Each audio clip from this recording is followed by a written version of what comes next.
Datuk Lintang tuh merasa dirinya tuh udah semakin tua, rambutnya sudah banyak yang memutih, kulitnya mulai keriput, ditambah tenaganya pun sudah tidak seperti sewaktu muda dulu. Oleh karena itu, dia merasa sudah waktunya tuh menyerahkan kepemimpinan kepada kedua anaknya, yang waktu itu bernama Lading dan Klana. Pada siang itu, Datuk Lintang sedang duduk di pelantar rumahnya yang menghadap ke laut. Angin yang bertiup semilir itu membuat suasana di pelantar itu terasa nyaman. Dari pelantar itu dapat terlihat ombak yang berkejar-kejaran di pantai dan juga burung-burung camar beterbangan yang sesekali menukik menyambar ikan yang berenang. Di depan Datuk Lintang juga tersedia segelas kahwa atau kopi kental yang masih mengepul dan juga sepiring pulut yang ditaburi parutan kelapa terletak di samping gelas itu. Sambil menikmati hidangan yang disediakan istrinya, Datuk Lintang memanggil salah seorang pengawalnya. "Pengawal, pergilah kau cari Klana dan Lading. Suruh mereka menghadap aku sekarang juga. Ada hal yang penting yang ingin aku sampaikan," perintah Datuk Lintang. "Baiklah tuanku," kata si pengawal itu yang kemudian bergegas pergi. Nah, tidak beberapa lama pengawal itu datang kembali menghadap Datuk Lintang. "Tuanku Klana sebentar lagi datang ke sini tuanku. Dia sedang berkemas. Maafkan hamba tuanku, hamba tidak menemukan tuanku Lading. Ketika hamba cari pengawalnya, dia juga tidak ada tuanku. Ada yang mengatakan tuanku Lading sudah lama tidak terlihat," kata pengawal itu panjang lebar. Datuk Lintang seketika tertegun. Dia baru sadar bahwa sudah lama Lading tidak menjumpainya. Barangkali sudah hampir 2 purnama. Ia sejak kepulangan Klana membawa harta rampasan yang sangat banyak itu, kata Datuk Lintang dalam hati. Datuk Lintang memperbaiki duduknya. Seringkali dia heran dengan perilaku anaknya yaitu Lading. Dia sering melakukan perbuatan yang merugikan dirinya sendiri. Datuk Lintang menghela napasnya. Pikirannya dipenuhi dengan berbagai macam persoalan mengenai Lading. Datuk Lintang tidak menyadari kedatangan Klana. Dia terkejut ketika mendengar Klana memberi salam. "Ayahanda, maaf, Ananda datang terlambat," kata Klana. "Tidak apa-apa," jawab Datuk Lintang. Nah, dia tuh mencoba menghilangkan rasa terkejutnya. Klana kemudian duduk bersila di samping Datuk Lintang, lalu berkata, "Ada apa gerangan ayahanda memanggil Ananda?" "Ada hal penting yang ingin aku bicarakan dengan kau dan abangmu. Akan tetapi, pengawal tidak menemukan abangmu, Lading. Kau tahu dia pergi kemana?" kata Datuk Lintang balik bertanya. Klana terdiam sejenak. Dia bingung menjawab pertanyaan ayahandanya itu. Dia merasa tidak enak karena tidak mengetahui keberadaan abangnya. Nah, Klana juga tidak berani menyampaikan berita yang sempat didengarnya dari beberapa pengawalnya. Dia tidak ingin memberati pikiran ayahandanya. Lagi pula, dia belum tahu bahwa berita yang didapat anak buahnya itu benar. "Kau tahu, Klana?" ulang Datuk Lintang kembali melihat Klana tidak juga menjawab pertanyaannya. "Hamba tahu sekitar 2 bulan yang lalu abang Lading pergi. Hanya saja hamba tidak tahu abang pergi kemana. Jadi abang tidak memberitahukan kepergiannya kepada ayahanda?" "Tidak, aku tidak tahu kalau Lading tidak berada di pulau ini. Memang sudah lama juga dia tidak menemuiku." Datuk Lintang terlihat sedih, mukanya berubah muram. Klana merasa bersalah telah membawa kabar yang meresahkan ayahandanya itu. "Barangkali abang hendak melihat-lihat negara lain. Ayahanda tidak perlu sedih dan khawatir. Abang dapat menjaga diri." Klana mencoba menghibur ayahnya. Datuk Lintang sedikit terhibur dengan perkataan Klana. Setelah berhasil menguasai perasaannya, Datuk Lintang tenang kembali. "Sudahlah, sekarang ada hal penting yang akan ayahanda sampaikan padamu. Ayahanda sudah tua. Kekuatan sudah tidak seperti dulu lagi. Ayahanda pikir sudah saatnya ayahanda menyerahkan tampuk kepemimpinan." Datuk Lintang menghela napas sejenak. Sesaat kemudian dia kembali melanjutkan perkataannya. "Setelah ayahanda pertimbangkan masak-masak, ayahanda memutuskan untuk mempercayakan tampuk kepemimpinan itu kepadamu. Hal tersebut sesuai pula dengan hasil pertandingan yang diadakan beberapa bulan yang lalu." Klana terkejut mendengar perkataan ayahandanya. Dia tidak menyangka ayahandanya akan memutuskan hal yang demikian. Walaupun dia pemenang pertandingan dan selama ini ayahandanya kerap memberikan tanggung jawab lebih kepadanya daripada Lading, Klana tidak pernah berpikir akan menjadi pemimpin bajak laut. Apalagi dia menjadi pemimpin di negeri Lintang. "Maaf, hamba tidak bermaksud membantah keputusan ayahanda. Akan tetapi, apakah hamba pantas menerima hal itu ayahanda? Apakah tidak sebaiknya abang Lading sebagai anak tertua yang memimpin negeri kita ini?" kata Klana mempertanyakannya. Datuk Lintang terdiam mendengar perkataan Kelana. Dia sadar keputusannya tidak akan menyenangkan hati Lading, anak kandungnya sendiri. Hanya saja dia tidak mau mengambil keputusan berdasarkan hal itu. Walaupun Kelana lebih muda dan bukan merupakan anak kandungnya, dia melihat Kelana lebih mampu memimpin dibandingkan Lading. Datuk Lintang tidak mau ketidakmampuan Lading membuat negeri yang dibangunnya bersusah payah akan hancur di tangan Lading. Seperti perkataanku sebelumnya, keputusan tersebut sudah kupikirkan masak-masak. Kau tidak perlu khawatir keputusan ini akan membuat abangmu marah. Ayahanda akan bicara dengannya setelah dia kembali, kata Datuk Lintang menanggapi pertanyaan Kelana. Walaupun sebenarnya masih khawatir Lading tidak akan menerima keputusan ayahandanya begitu saja, Kelana mengangguk, mengiyakan perkataan ayahandanya. Hamba akan menjalankan kewajiban hamba dengan baik. Hamba ingin negeri kita ini semakin maju. Hamba mohon bimbingan dan restu dari ayahanda, kata Kelana. Iya, ayahanda akan selalu membantumu. Jangan khawatir, kata Datuk Lintang sambil mengangguk-angguk. Terima kasih ayahanda, jawab Kelana. Kelana, ada hal lain yang ingin ayahanda sampaikan kepadamu. Hal apa ayahanda? Tanya Kelana. Kau sudah besar, sudah patutnya berkeluarga. Datuk Lintang sengaja menggantung kalimat yang hendak disampaikannya. Dia memperhatikan wajah Kelana. Kelana yang tahu sedang diperhatikan terlihat salah tingkah, mukanya mendadak memerah, malu. Selanjutnya, tanda bahaya pun dibunyikan. Anak-anak dan perempuan disuruh bersembunyi di dalam gua-gua.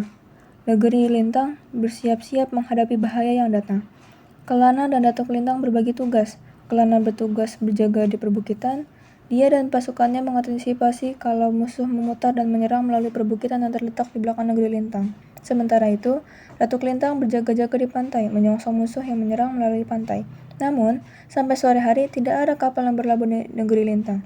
Datuk Hitam yang memimpin 10 kapal yang menuju negeri Lintang sengaja tidak mendarat pada siang hari. Ia berencana mendarat pada malam hari sehingga mereka dapat datang menyelinap diam-diam. Selain itu, Datuk Hitam juga membuat siasat dengan memecah dua kekuatannya. Datuk Hitam melalui pantai, sedangkan Lading melalui jalan darat melalui perbukitan. Malam mulai menyelimuti negeri Lintang.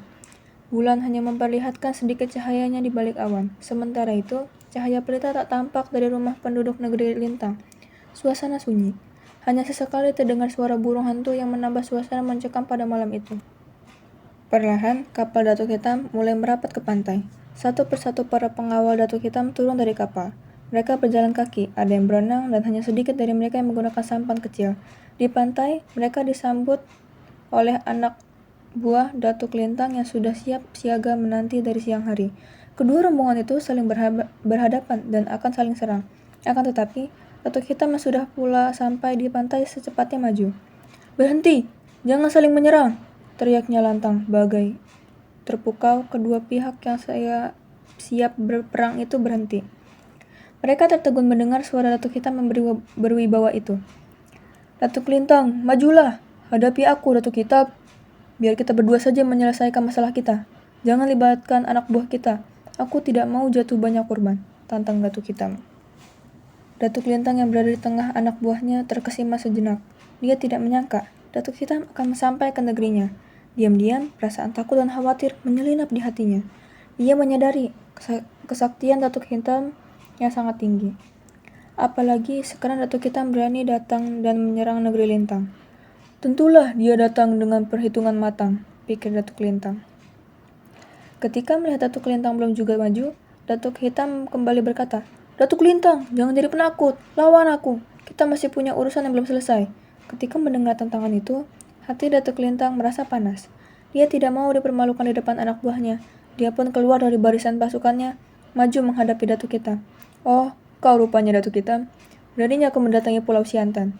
Apakah sudah bosan hidup?" Gertak Datuk Lintang, walaupun sebenarnya dia merasa cemas juga menghadapi Datuk Hitam. Jangan banyak bicara, Datuk Lintang. Mari kita uji kesaktian kita. Kalau aku menang, bebaskan anak dan anak buahku yang pernah kau tangkap. Kalau tidak, akan terjadi pertumpahan darah di sini, ancam Datuk Hitam.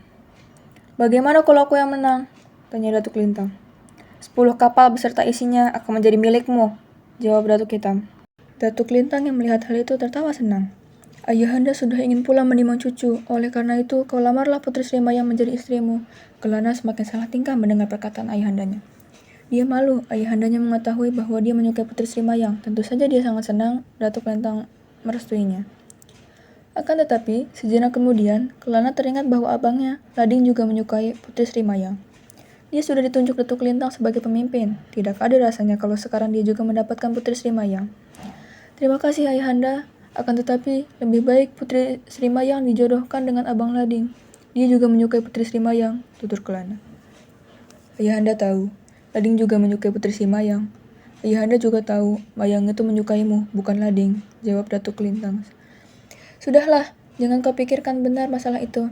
Nanti abangmu juga akan menemukan pasangan yang cocok dengannya, tambah Datuk Lintang, tetap dengan keputusannya. Ketika kedua anak beranak itu asyik berbincang-bincang, tiba-tiba seorang anak buah Datuk Lintang datang tergopoh-gopoh. Ampun hamba Datuk, hamba mau melapor, katanya terengah-engah. Ada apa pengawal? Tanya Datuk Lintang. Dia heran melihat ketergesan pengawal itu.